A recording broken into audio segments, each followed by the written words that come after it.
It's 2 a.m. in the middle of the night. My phone beeps and glows. Babe, I can't live without you.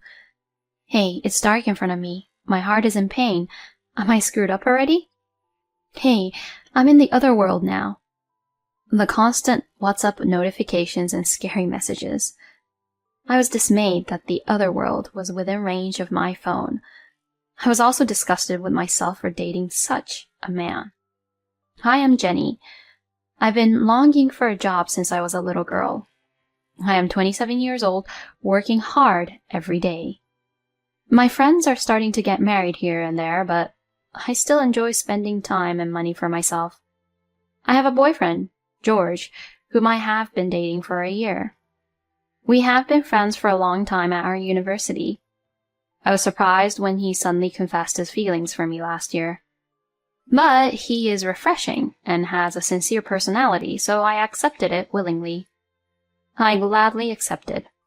He must know that I am a workaholic. I was hoping that he would support me to work hard. However, this man was the type who would change once we become lovers. One Wednesday, I was dragging my exhausted body after a hard day's work.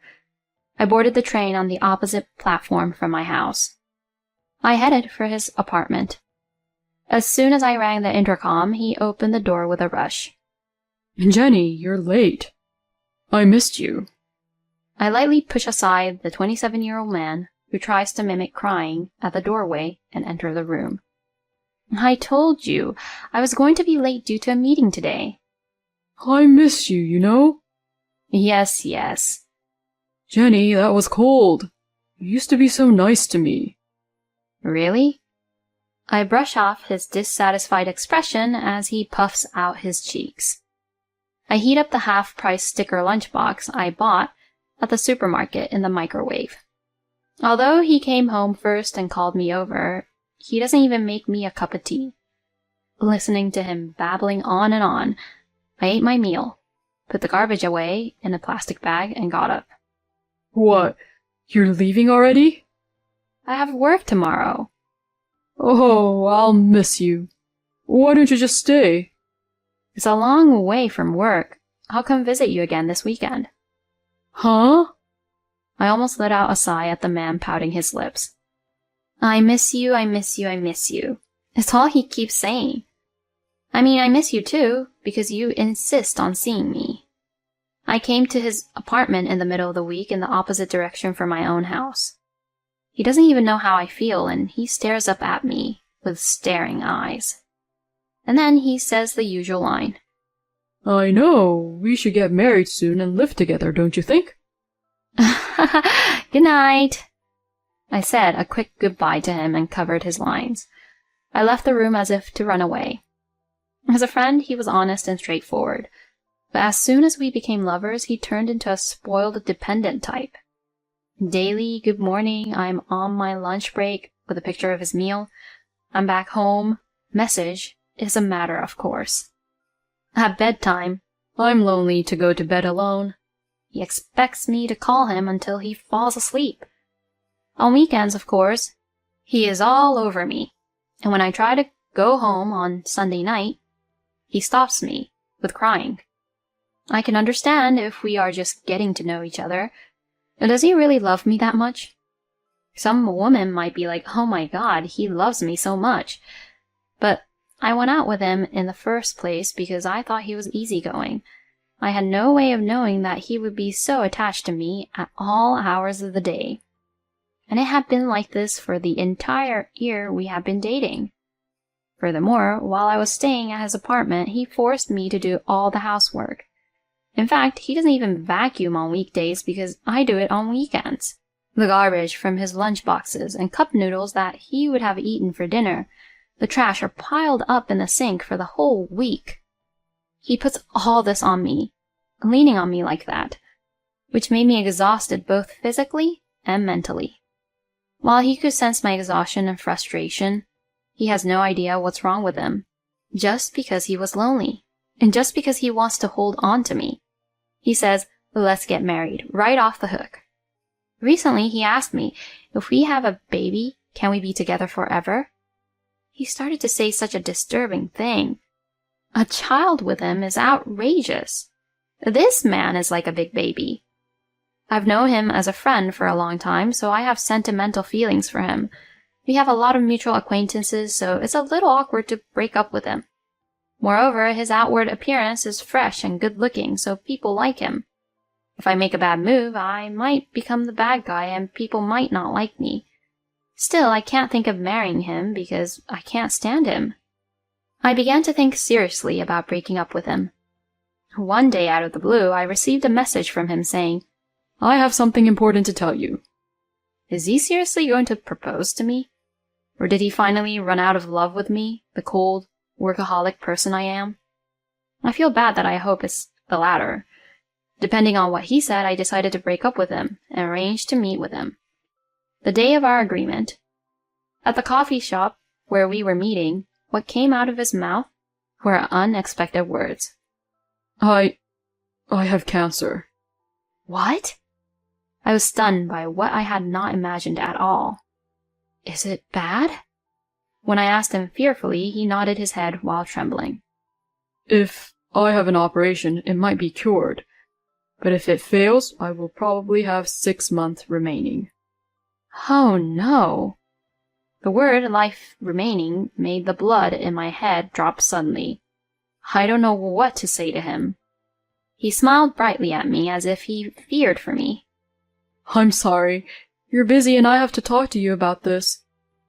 Don't worry about me. I'm just worried about you. Thank you. You're really kind. That's not true. No, that's not true at all. Because I've been thinking about breaking up with you because your love was too heavy for me, without even noticing that you were sick. He holds my hand with a serious face. I'm such a pathetic person, but will you support me? Even the doctors have said it. He says that if I have hope to live, I might be able to overcome this. You are the most important person in the world to me. George. When I get better, will you marry me? What? You don't have to answer me right now. I'll wait for your answer. With that, he patted my head and left the restaurant before I could. I was left with the words the rest of my life and marriage. I couldn't get up. For the next half-month, all I could think about was him. I thought I was having such a bad time that I wanted to break up with him. I only remembered the good times. If he only had a few days left to live, I want to support him until the end. I want to do what I can if my existence is the source of life for him. But when he asks me to marry him, I hesitate. Even if he sensed it, would I be able to spend the rest of my life with him? Is that what I want for my life? I cry every day with anxiety, sadness, and hesitation. I was unable to come up with an answer. At that time, I happened to run into his mother at the train station. He used to take me to his parents' house often, so I knew his mother well. "Oh, Jenny, it's been a while." "Hi, ma'am." Seeing her talking to me with a nice friendly smile, I felt a squeeze in my chest. If her son goes ahead of her, such smile will fade away. I felt sick to my stomach. And with that momentum, I bowed deeply to his mother. "Ma'am, please let me marry George." "What?" She rolled her eyes. Of course, if someone suddenly asks you to let her marry your son in front of a train station, you can't help but be puzzled. She could not help but be perplexed. So I said my thoughts as best as I could. Even if George has only 6 months left to live, I want to support him as his wife until the end. "What?" "I will study about the disease and do my best to be useful, so—" "Oh, wait a minute. What are you talking about?" "What?" "What do you mean George has only 6 months to live?" "What? What?" It was my turn to open my eyes at her words. Confused, I told her what he had told me about his illness. She sighed deeply, holding her head. "I'm sorry, Jenny. That's just his crazy story." "Huh?" "He's been trying to get people's attention for a long time, making exaggerated pleas for something that wasn't even a serious illness. Even though he's not even very sick, he's always used a fake illness." I can't believe he still does that now that he's grown up. No way, but the fact that I don't know about George's illness is proof of that. There's no way he wouldn't have told us, given his personality. What? No way. Then what's the point of me crying for the past half months? Jenny. She has just exposed her son's lie. She drops her gaze apologetically. His illness and 6 months to live are all lies. Probably a way to get my attention and get me to marry him. Anger welled up in my head as I realized the situation. I had cried out in distress, and I had offered to marry him with a determination to devote my life to him. All of it was to satisfy that man's selfish desires. Disgusting. Disgusting. Disgusting. Of course, there was no way I would marry such a scumbag. Any remaining feelings I had for him were completely gone. I resolved to cut him off mercilessly. But there was still a chance that he would make me look bad. So I asked his mother to keep quiet about his lies, and to enlist the cooperation of those around him. A week later, I visited him at his apartment. Jenny, I'm so glad you came. He greets me with a weak smile and voice. I'm already sick of just seeing that face that has won me over with its auspiciousness. In my mind, I'm doing him a favor. He is smirking at me for accepting his proposal, but that charade and our relationship will end today. You look better than I thought you would. He froze when he saw the big guy who had just popped up from next to me. Tom? Oh, what are you doing here? That's my line. I told you to come to me first when you get sick, didn't I? Tom, me, and George went to school together. He has a lot of willpower in his family. He himself is a firefighter who wants to use his muscles to his advantage. I'm glad she asked for my advice. I took full advantage of my connections and asked her to see me at the university hospital where my dad is. I asked that they see you as a second opinion. Let's go there now. Ugh. Leaving Tom to deal with the sudden turn of events, I left the room. Let's hold out hope until the end. I'll support you too.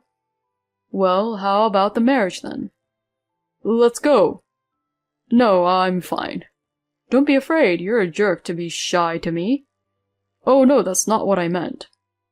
George was squirming and resisting. But he was no match for Tom's straightforward personality, energy, and strength. He was taken to the hospital to be tested for a cancer that never existed. The test results were, of course, healthy. Normally, I would have hugged him with tears in my eyes and said, "I'm so happy for you." This time, however, things were different. The hospital he went to had misdiagnosed his condition. When the doctor asked him for the name of the hospital, there was no way he could answer the question. Tom easily found out his lie. Of course, he had to force Tom's father in the hospital to make arrangements for him to see a doctor. Tom, who had arranged the medical examination, was furious. I got Tom a viewpoint and witness, and bullishly accused him of lying. After being pursued by me and Tom, he opened up and said what I expected him to say. Because Jenny won't marry me. He answers like a spoiled child. Tom, who knew only the surface of his health and well-being, opened his mouth. I tugged at him and told him, "Let's break up now. I absolutely detest to be married to you." Why? It's just a cute little lie. When I told you I didn't have long to live, you loved me so much that you decided to marry me. And now that I'm alive and well, you should be relieved. The only reason I bothered to consider marrying you was because I felt sorry for you and your family. And even then, I was lost in that stupid lie. It's more like a downside. I have nothing but disgust for you. No, you don't. You keep coddling me, and to top it all off, you tell lies that are so appalling. How could I ever want to be married to someone like you? I said in a sub-zero voice, and he finally seemed to understand the situation. Then he burst into tears and cried out, No, no, no, no, no. I refuse to even break up with you, Jenny. Wah! The big man was doing everything he could to get out of his misery. Tom, the big muscular guy, is backing away. I was a little relieved to see that this was still a bizarre sight. I pushed Tom off his back, unable to take my eyes off the strange man, and we walk out of the apartment. George, noticing that I was not at all distracted, rushes over to me. Wait, Jenny. See, I can't live without you. That's another lie, right? No, it's not. Once you tell a flat-out lie, you'll never be trusted again. Goodbye. Whoa! I left George bawling like a howling wolf. I closed the door to his apartment. Thus, I had finally parted with the man who looked like a baby crying old man. Tom, who had cooperated with me, he explained in detail to the people around me why I had broken up with George. Most of my friends began to show up for me. Some of my friends tilted their heads and said, "That's enough lying." I showed them a video I had secretly saved of him being a spoiled brat, and they shut up. One of them was a female friend of George's. She's not a bad person, but she is very light-mouthed. She spread the facts as they were within her small industry. He was the guy who forced her to marry him by falsely claiming he only had 6 months to live. He lost credibility as a member of society and as a human being. He was a good-looking guy on the outside, hence the gap between the two. People seemed to have been turned off by him. Of course, George is not convinced otherwise. Immediately after our breakup, he sent me messages every day to the point that my phone was about to go flat. From poems begging me to come back, to the kind of thing that a child would report to his mother about the day's events. I can get through those, though. The most exhausting are the lines from the other side of the world that come in the middle of the night. Mostly it's because I can't live in a world without Jenny. Jenny, I can't breathe. It's dark in front of me. Help me, Jenny. It seems I've come to the other side. This is how it ends. I'm a little moved by the possibility. However, the last line made me lose my mind. And then, he who should have gone to the other world. The next day, he sends me a normal message as usual. It's crazy, even insane. Once, "I am George's mother" came from his message. "My son is very sick and waiting for you, Jenny, in the hospital room." I received a message saying, "I'm sorry, I took the plunge and contacted his real mother." And when his mother visited his room, he was lying on his bed watching TV and laughing. After that, he told me that he would never lie to me again. So, I got a message from him asking me not to tell his parents. Apparently, he was stiffed by his strict father. I think blocking his contacts will solve the problem. But it is not such an easy problem. I am afraid that if I cut off contact with him, he will retaliate in a panic. It is difficult to find the right timing. Of course, after I broke up with him, I did not go home. I have been staying at a friend's house. I can't stay there for long, though. It was right around that time that the company was talking about launching a new messenger. I took the initiative and raised my hand to take the case. I packed up my apartment and got on the train to the new location. I blocked his contact number. Thus, I was able to disassociate myself from that foolish and pathetic man.